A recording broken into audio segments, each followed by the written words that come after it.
A vida é feita de escolhas, eu escolho quem tem história. A Paraíba merece o melhor, tem o V no nome, é o V de vitória.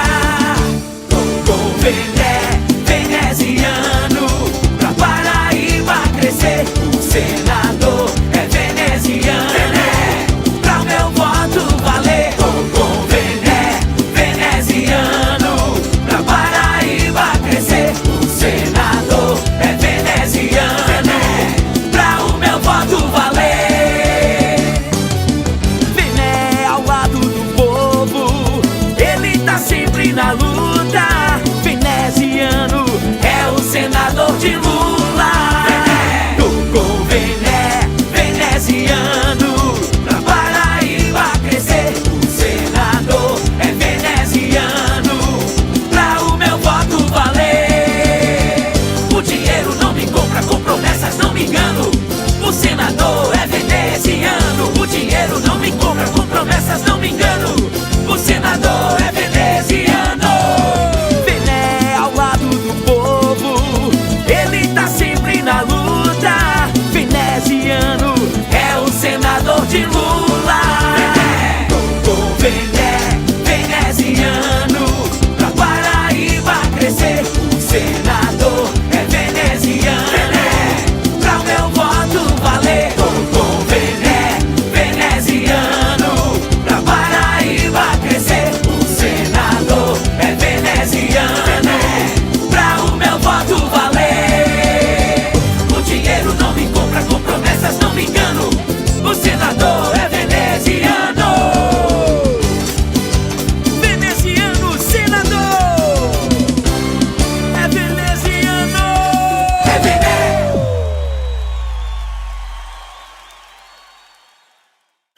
Para seguir trabalhando pelo Brasil e pelo povo da Paraíba, é preciso reeleger senadores e senadoras preparados e aliados com o nosso projeto. Por isso, eu quero pedir o seu voto a um companheiro trabalhador, leal e parceiro nesses últimos 8 anos com o Brasil. Por isso, vote veneziano para senador da República. Estamos prontos para muito mais. Presidente, eu quero lhe agradecer mais uma vez e dizer, como tenho dito a todos os seus amados paraibanos e paraibanas, a nossa relação não é só política, ela é, acima de tudo, de confiança, de carinho, e nós vamos, com as graças de Deus, ter uma grande vitória. Muito obrigado pelo gesto, presidente. Obrigado, querido. A chegada do trem no início do século passado revolucionou a economia de Campina Grande, trazendo novas perspectivas para o comércio e também projetando a cidade no mundo como um dos maiores exportadores de algodão.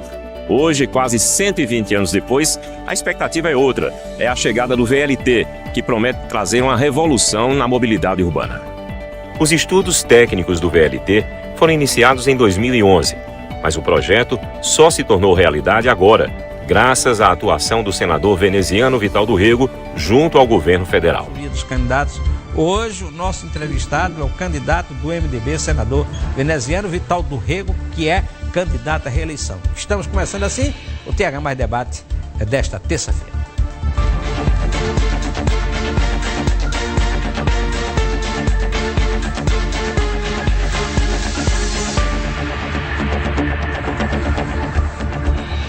Como já devidamente registrado, hoje então nosso entrevistado é veneziano Vital do Rego. Ontem nós entrevistamos Nabor Vanderlei, amanhã nós vamos entrevistar André Gadelha, na quinta-feira nós vamos entrevistar Marcelo Queiroga, na sexta-feira vamos entrevistar João Azevedo, completando assim a lista dos principais candidatos ao Senado nessa rodada de entrevistas aqui. Quero só fazer um anúncio aqui que a assessoria de veneziano informou que todas as redes sociais, né, dele, da coligação e tal, nesse momento vão retransmitir a entrevista que vai começar agora, no momento direto. Veneziano, seja bem-vindo, boa tarde para você. Alegria, meu irmão, falar com você, transmitir o meu carinho a Nanda e a Magali, né, pelas referências a meu respeito, e dizer da satisfação, e nós, enquanto integrantes e partícipes desse processo de disputa eleitoral, a gente aproveita as nossas redes e pega uma carona na sua altíssima audiência. Estou à sua disposição, Josival. Amplia a audiência, amplia a nossa audiência. Você é dos candidatos ao Senado, o único candidato à reeleição. Sim. Então eu termino me obrigando a começar a pergunta dizendo assim, são quase 8 anos, não temos 8 anos ainda, 8 anos fecha no final do ano, mas são quase 8 anos. Eu pergunto, nesse ciclo, desse mandato de senador, como é que você faria uma prestação de contas rápida?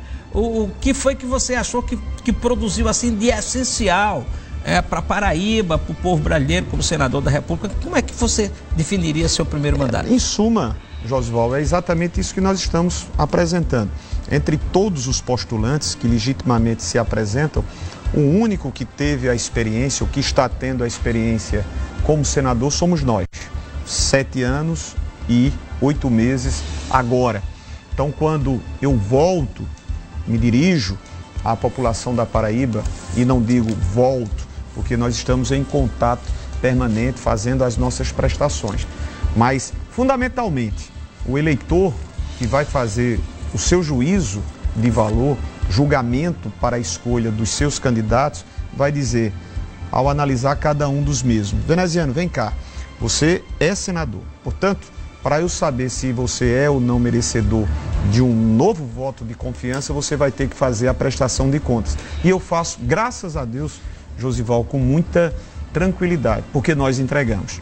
Nós entregamos tanto na condição que é de competência legislativa, na produção de propostas legislativas fundamentais para temas que fizeram parte desse debate.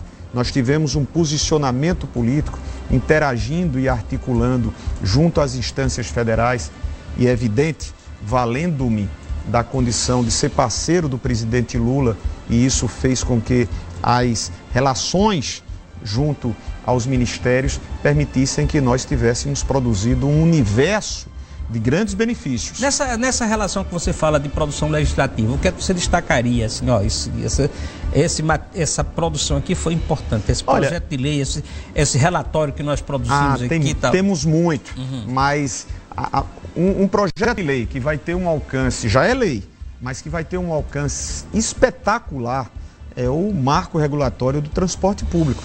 Projeto de lei substitutivo apresentado por nós, aprovado, sancionado pelo presidente Luiz Inácio Lula da Silva, e que vai, entre outras previsões contidas nele, projeto de lei, garantir a tarifa zero para o próximo ano.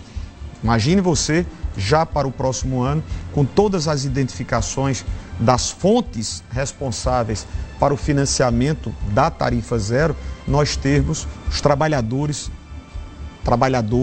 nós termos a possibilidade de também viabilizar uma mobilidade urbana. Isso é uma questão que diz respeito à trafegabilidade, notadamente nas regiões mais adensadas populacionalmente. João Pessoa, por um acaso, é uma cidade capital que, em razão de todos os seus predicados, tem atraído um número considerável de cidadãos de outras partes que vêm adquirir imóveis, e isso termina trazendo mais gente, mais automóveis, e com isso mais alguns transtornos, né? Isso faz com que investimentos no transporte público seja necessário. Junto ao marco regulatório da tarifa zero, nós vamos trabalhar, assim como estamos fazendo em Campina Grande, com o VLT, vamos trazer o VLT para a nossa capital.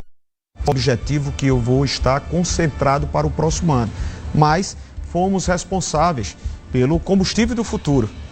Eu fui relator, essa proposta ela foi aprovada, sancionada pelo presidente Lula, que garantiu uma participação e terminou por fortalecer o processo de investimentos nas fontes renováveis. Eu sou presidente da Frente de Recursos Naturais. Previsão desse projeto também diz respeito aos combustíveis de aviação que nós vamos desenvolver no nosso país. Fui também responsável por apresentar a PEC, que garante a inserção dos guardas civis, guardas municipais, agentes de trânsito nas forças de segurança. Eles não estão como integrantes das mesmas, isso dificulta até mesmo o acesso a recursos do Fundo de Segurança. Fui autor do projeto de lei que, nas palavras do próprio ministro Alexandre Padilha e do presidente da EBSER, que é a empresa brasileira dos hospitais universitários, garantiu a sobrevida dos mesmos, dos 46 hospitais universitários, e no nosso estado temos 3, o de Campina, o de João Pessoa e da nossa amada Júlio Bandeira, Cajazeiras. Então, nós temos, graças a Deus, um rol. Você já ia passar para a segunda parte de sua prestação de contas? Já. Por isso que eu perguntei a sua produção legislativa, porque você já ia participar da história do apoio financeiro através das emendas. Fazer isso porque você espalhou o outdoor no estado inteiro. E aí, claro que eu quero saber como é que foi isso, os critérios que você usou para distribuir esses recursos, para conseguir esses recursos. E eu termino imaginando, e aí já coloco aqui, como as emendas, por exemplo, elas terminam obscurecendo a produção legislativa, que é a função principal do parlamento. Por exemplo, não deixa quando de ser você verdade. apresenta a prestação de contas, em qualquer lugar alguém vai se lembrar do seu outdoor e não vai lembrar dessas coisas que você apresentou. Mas você há de convir, meu amigo e irmão Josival Pereira e os meus amigos e amigas, eu tenho que fazer essa prestação de contas, porque se eu não expusesse as próprias pessoas que hoje estão a fazer o juízo de valor na identificação daquele que pode representar por ter demonstrado competência, iria dizer: mas veneziano, nós não sabemos o que você fez. Então eu tinha que levar para a nossa Cajazeiras a informação dos 21 milhões de reais que nós conseguimos, diversas áreas de investimentos, recursos pagos para as administrações, porque não apenas da atual gestão, mas anteriormente também. Quando a gente fala sobre os investimentos para a nossa capital, para Campina Grande, eu tentei fazer com que todos os municípios que foram agraciados, porque todos eles foram, tivessem um acesso à informação do nosso mandato. Porque, graças a Deus, estou aqui hoje ao seu lado, diante do público da Paraíba. Não houve um único município do nosso estado que deixou de receber da nossa atuação parlamentar um investimento.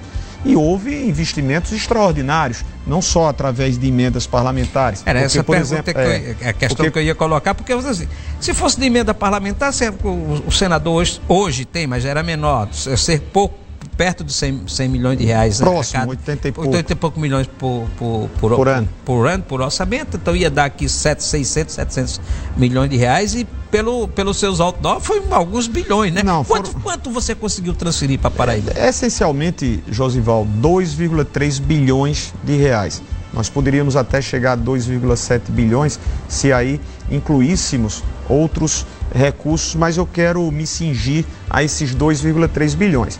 Quando a gente fala sobre a duplicação da BR-230, 267 milhões que foram viabilizados através de uma emenda de comissão legítima, prevista regimentalmente. Nós não estamos falando sobre emenda individual, sobre emenda de bancada. Quando a gente consegue, como nós conseguimos, os 46 milhões para tocarmos a triplicação de Cabedelo a João Pessoa, também foi por uma emenda de comissão.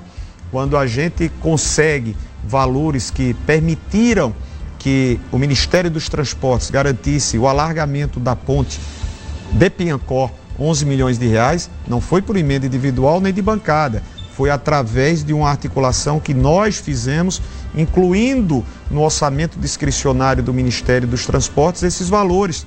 É dessa forma que você constitui os 2,3 bilhões de reais. Essa sua resposta enseja a pergunta que tem que ser feita. A questão das emendas está passando de discussão sobre denúncia de corrupção, desvio de dinheiro, deputados sendo investigados, o ministro Flávio Dino dizendo que falta rastreabilidade, o Congresso bate de frente com Flávio Dino. Essas emendas, qual o futuro para você? Acha o que seria ideal?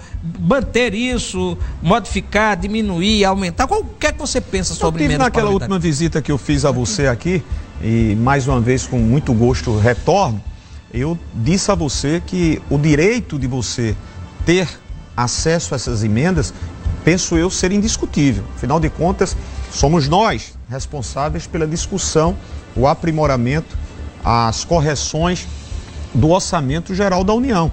Assim como as assembleias o fazem, assim como as câmaras municipais. Então, se os parlamentares trabalham, participam, sugerem, a peça é enviada pelo Executivo, mas nós temos essa participação. Eu só penso, eu tenho uma absoluta convicção que houve um extrapolamento. Penso que foi além do devido quando você observa que 56 bilhões de reais são distribuídos através de emendas individuais, emendas de bancada, emendas de comissão e antes... Então você acha que precisa... Eu penso que deveria haver mais comedimento em relação a isso. E sou parlamentar. Me valho dessas emendas para beneficiar aos municípios, portanto, aos cidadãos. Mas é importante que nós tenhamos esse comedimento. Você já conhece a Paraíba, já anda sempre na Paraíba e agora está andando mais ainda. Então, acabou uma pergunta. Sua avaliação sobre a Paraíba do momento? Deixa a desejar quando comparamos aquilo que é vendido pela mídia oficial com o devido respeito e não é por força. Ontem eu dizia em um encontro de debate, dificuldade alguma de você reconhecer no outro, de você reconhecer no adversário a competência que o adversário pôde ter demonstrado, a efetividade que o seu oponente pôde ter apresentado. Não há problema nenhum, não tira parte. Quem tem competência se estabelece, já se disse, e quem disse de forma assertiva e correta. Agora, Josival, quando você pega números, vamos lá, esgotamento sanitário, saneamento básico, em pleno 2026, nós temos 62% do nosso território paraibano sem esgotamento sanitário, Josival. Você sabe qual é o percentual de esgoto tratado em nossa amada Cajazeiras e na nossa amada Patos? 15% Cajazeiras, 11% Patos. Isso não se... Mas há muitas fragilidades que precisavam ser melhor questionadas ao seu tempo pela oposição. E isso fez com que... Num possível segundo mandato seu, qual o foco de projetos, emendas para Paraíba especificamente? Paraíba especificamente. Eu quero continuar trabalhando o sequenciamento da 230 para o sertão. Nós temos 35 quilômetros, Campina Grande Farinha. O desejo nosso é o de fazer de lá para cá, de Cajazeiras para cá, por exemplo, mais um trecho. Cajazeiras até Souza, está o quê? 30 e poucos quilômetros? 42 quilômetros. Pronto, então nós vamos focar nisso, vamos focar na duplicação da 104, Queimadas Campina Grande, Remígio Campina Grande. Nós temos o propósito de trazer para João Pessoa o VLT, como nós conseguimos para Campina Grande, e essa obra está sendo executada. Já temos apalavrado e definida a participação do governo federal para a construção do Hospital de Câncer de João Pessoa, que vai atender a toda a região metropolitana. Tem muita coisa para fazer. Eu acho que nós demos demonstrações de que éramos suficientemente capazes, estávamos aguerridamente dispostos a mostrar que poderíamos ocupar com dignidade, com trabalho, com eficiência, com resultados, com um perfil democrático, defendendo as nossas instituições como nós defendemos, defendendo a nossa democracia quando fomos chamados, assim o fizemos de maneira intransigente. Acho que nós estamos mostrando à Paraíba que esse mandato nosso foi uma tradução daquilo que o paraibano e a paraibana em 2018 esperavam. Tem alguns temas que estão na campanha de forma nacional. Né? Nacionalmente espalhado. E que, claro, cabe a cada parlamentar começar a discutir isso, ou pensar isso, formular isso. Um é a história de impeachment de ministros do STF. Inclusive, em alguns candidatos, eles têm endereço próprio. Precisamos fazer um impeachment de Alexandre de Moraes. A gente tem escutado isso em vários debates e tal. Eu faço uma pergunta. O que é que você pensa disso, dessas campanhas direcionadas? São direcionadas. Você mas eu colocaria... Tá havendo necessidade de uma reforma do judiciário, começando pelo Supremo Tribunal Federal? Eu penso que sim. Inclusive, ora, se isso é dito por alguns respeitabilíssimos juristas e respeitabilíssimos magistrados, como agora, assumindo a condição de presidente do STJ, o presidente disse: nós precisamos fazer essa reforma do judiciário. Eu sempre defendi, vou exemplificar. As indicações para que o Supremo Tribunal Federal, elas não se dessem pela indicação do Executivo. Eu nunca vi fundamentos a uma explicação, a uma defesa a essa forma mas eu não vejo absolutamente sustentável. Nem é bom para o indicado, porque chega, se senta na condição de ter que, quando houver algum interesse do executivo, se posicionar favoravelmente, nem é bom para quem indicou. E se for o Congresso, o Congresso não pode desvirtuar também? Não, mas aí quem faria... Não, eu penso, nós teríamos que trabalhar isso, mas eu penso que aqueles que fazem a magistratura, aqueles que estão nos tribunais superiores, iriam escolher. E aí você até poderia passar pela sabatina congressual. Agora, quem faria a escolha não seria uma escolha política, seria uma escolha eminentemente técnico-jurídica. Nós não estaríamos diante dessa situação, porque hoje, se o ministro Josival Pereira foi indicado pelo presidente da República veneziano, na hora que o ministro Josival vai se ater a um processo, por mais que de forma imparcial ele se posicione, ele foi indicado por quem atendeu o interesse do presidente. É assim. Tem sido assim, então eu não tenho um problema. Se há o instituto do impeachment, se há uma previsão legal para ele, é porque pode ser que ele seja posto em prática, né? Você tem a necessidade. Então, se houver, por parte de algum daqueles senhores, e no caso uma senhora, um comportamento que fuja ao exigível à condição de magistrado, não tenho dificuldade alguma de me posicionar por esse processo de afastamento. Deixa eu perguntar ainda sobre a questão nacional para a gente já fazer um intervalo e para o outro bloco. Certo. Violência, segurança pública, está na campanha eleitoral, tal. O governo federal diz que tem a PEC lá para ser votada, inclusive no Senado, para ser votada agora nesse período agora. O governo diz que está fazendo alguma coisa, que o caminho é asfixiar o crime organizado através de ações na questão financeira das associações. A oposição, que foi o governo, diz que é preciso agir mais fortemente contra as facções, inclusive tem a história de reconhecer como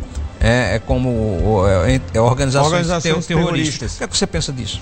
Olha, eu penso que nós temos que enfrentar uma situação que veio se agravando ao longo das últimas décadas, porque nós não tivemos a devida competência e não nos dedicamos, concentrando-nos e atraindo a essa discussão a todas as esferas. Então, cada um foi por um lado, as ações elas não foram coordenadas, nós perdemos completamente a capacidade de pensar, de fazer uma segurança com inteligência, de integrar as forças federais, União, estados, municípios, porque nós temos as guardas municipais, e eu, inclusive, quando falava a você, fui dar sugestão para integrá-las, guardas municipais e agentes de trânsito, às forças de segurança. Então, a PEC da segurança, que nós vamos tratar nesse segundo semestre, Josival, diz um pouco, ou diz bem, daquilo que é uma estratégia necessária e inteligente, agora que precisa ser colocada em prática com a participação de todos.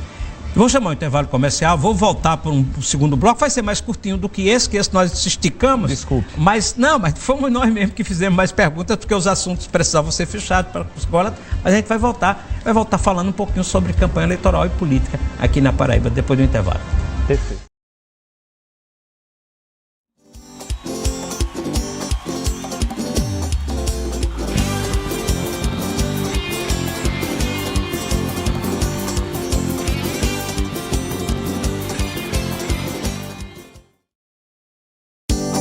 O senador é veneziano. O dinheiro não me compra, com promessas não me engano. O senador é veneziano. Veneziano, senador. A vida é feita de escolhas. Eu escolho quem tem história. A Paraíba merece o melhor. Tem o V no nome, é o V de Vitória. Veneziano, pra Paraíba crescer. O senador é veneziano, pra meu voto valer. Veneziano. Vital do Rei que está aqui, eu disse que esse segundo bloco seria mais curtinho, mas que nós iríamos discutir algumas questões de campanha. Então, estão aí no dia a dia, a gente precisa passar a limpo também.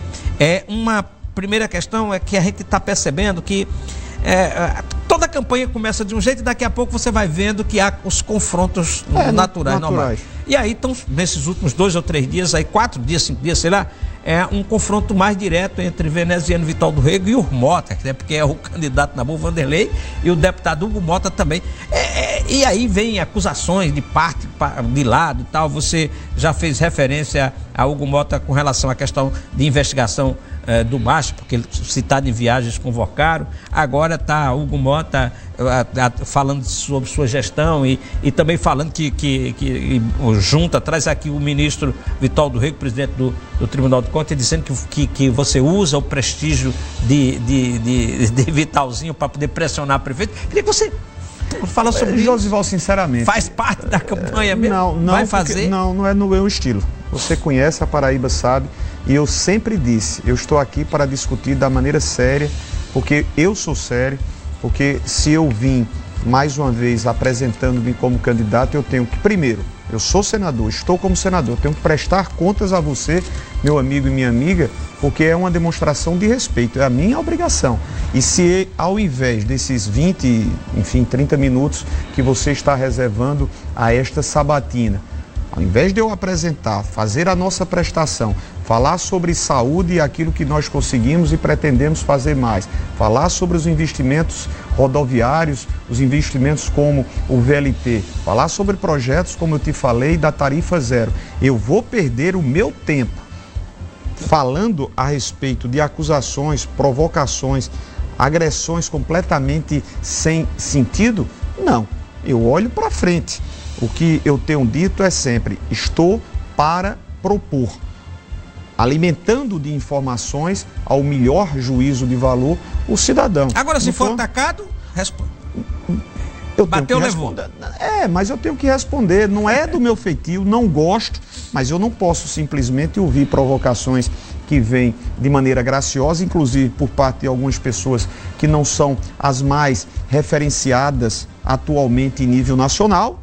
Os números e a demonstração dos comportamentos dos mesmos não são absolutamente recomendáveis à ótica do brasileiro. Eu não vou perder meu tempo para responder a estas pessoas com o devido respeito que as mesmas, como quaisquer outras, têm. Ora, questionar-me fugindo do campo do político, daquilo que é natural, tu pensas de uma forma, eu penso de outra, você pode postular, eu postulo daqui, de boa. Agora, indo para outro campo, não. Eu vou chamar nosso repórter André Firmino, que tem uma pergunta, acho que é no campo da política também. André Firmino, qual a sua pergunta para nosso veneziano Vital do Rego? Senador, além de candidato à reeleição, o senhor lidera um partido que tem um candidato ao governo do estado, que é Cícero Lucena. Já se fala entre alguns aliados do MDB como é que vai se comportar a legenda em um eventual segundo turno. O que é que o senhor pensa sobre esse assunto? Em caso de Cícero ir ao segundo turno, espera o apoio de Efraim? E se caso Efraim vá ao segundo turno, Cícero deve apoiá-lo contra o candidato do governo, Lucas Ribeiro? É o campo de hipóteses, André. Eu creio firmemente que o melhor projeto, com o devido também respeito às demais outras postulações, quem melhor representa para o nosso estado e para aquilo que nós desejamos é o nosso governador Cícero Lucena. Então eu tenho muita confiança de que nós haveremos de estar no segundo turno e, portanto, ao chegarmos a ele segundo turno, nós haveremos de trazer... pensando aqui na pergunta do André, pai, se houver um segundo turno com Efraim e Lucas, a sua situação vai ficar meio complicada, meio calacrada. Mas é porque, como eu estou, claro, eu não sou pitonisa para saber, não somos, né, para saber o dia de amanhã, mas eu estou muito confiante de que o projeto do governador Cícero, que essa chapa composta por Cícero, Vené e André, estará no segundo turno. Claro, para senador não tem segundo turno. Ainda dá para eu lhe perguntar, você esperava mais do PT da Paraíba? Lula diz, meu candidato é veneziano, chega aqui o PT da Paraíba. Você esperava mais do PT da Paraíba? De quê? De apoio mais concreto, mais amplo? Não, eu tenho tido. Eu não identifiquei, pelo menos publicamente, nenhum membro do PT, sejam estes colegas que ocupem mandatos ou sejam aqueles outros que busquem mandato, qualquer um deles que dissesse, não vou votar em veneziano, diga-se passagem.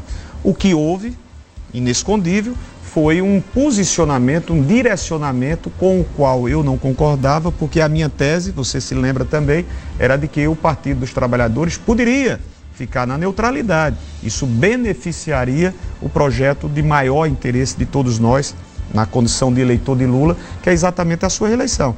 Por que eu digo isso? Porque no momento em que o PT encaminha-se formalmente para apoiar o PP, olha mesmo, o PP, você termina afastando um pouco o eleitor de Cícero de Lula. E numa disputa tão pegada como esta, quaisquer milhares de votos farão diferença. Veneziana, já para os instantes finais aqui da nossa entrevista, e aí a pergunta assim, a coligação, foi você basicamente que montou essa coligação para disputar, viabilizou a filiação de Cícero ao MDB e tal. Você está satisfeito com o tamanho da avaliação? Você esperava naquele momento que ela fosse mais robusta? Como é que foi essa história? Só para fechar aqui. Não, Josival, eu me sinto dentro das condições que nós tínhamos, Cícero, eu, os demais outros companheiros, porque isso não foi uma formatação isolada, eu até ouso em discordar de você, porque foi um trabalho de todos. Eu tive a minha participação, sim, mas Cícero teve a sua, outros companheiros tiveram também. Eu acho que nós formamos dentro do possível. Oswaldo, você tem 40 e alguns anos da política. Então você sabe que formatar grupos, estabelecer condições de disputas contra governo... Na Paraíba é difícil. Então pronto, você sabe. Eu quero agradecer por sua presença aqui hoje. Obrigado, no programa. Um grande abraço. Acho que antes do final da entrevista, nós vamos nos encontrar. Já tem uma rodada para o rádio, acho que a televisão vai ter novamente. Eu quero agradecer sua presença no programa. Meu irmão, eu fico muito feliz de ter um papo com uma cabeça diferenciada como a sua e falar com um público diferenciado como é o seu. Grande abraço, façam as suas análises, sejam curiosos para saber se aquilo que eu disse de fato comprova-se. Que Deus nos abençoe. Amanhã voltamos aqui com mais uma entrevista com candidatos ao Senado da República. Amanhã será André Gadelha, do MDB, que forma dupla com Veneziano Vitor Rego. E durante a semana toda, novas entrevistas. Na quinta-feira, Marcelo Quiroga. Na sexta-feira, João Azevedo. Nesse momento em que nós tentamos oferecer à sociedade, ao eleitor, a oportunidade de conhecer a proposta dos candidatos ao Senado da República e a história. Muito obrigado a todos e até amanhã. Amiga, tu já parou a pensar como tu vai escolher teu candidato ao Senado? Já. Não dá pra escolher só porque conhece o nome dele, não. Eu tava pensando, o que é que eu devo esperar de um senador? Eu olho muito para as causas que ele defende, principalmente as que mexem com a nossa vida. Tipo os direitos das mulheres? Com certeza. Até porque defender mulher não pode ser só uma coisa de discurso de campanha eleitoral, não. Precisa aparecer nos projetos do candidato, no trabalho que ele defende. E como eu descubro essas coisas? Pesquisando. Vendo que cada candidato já apresentou, como atuou, quais os projetos defendeu, tudo isso. Olha, esse aqui, o senador veneziano. Ele apresentou um projeto que trata justamente de violência contra a mulher. E o que ele propôs? Que se houver violência contra a mulher, a arma de fogo que estiver com o agressor deve ser apreendida imediatamente, mesmo que ele não tenha usado a arma na agressão. Mesmo sem usar? Mesmo assim. E o projeto também prevê a suspensão de autorização de posse ou porte. Merece o melhor, tem o V no nome, é o V de vitória. Com veneziano, pra Paraíba crescer, o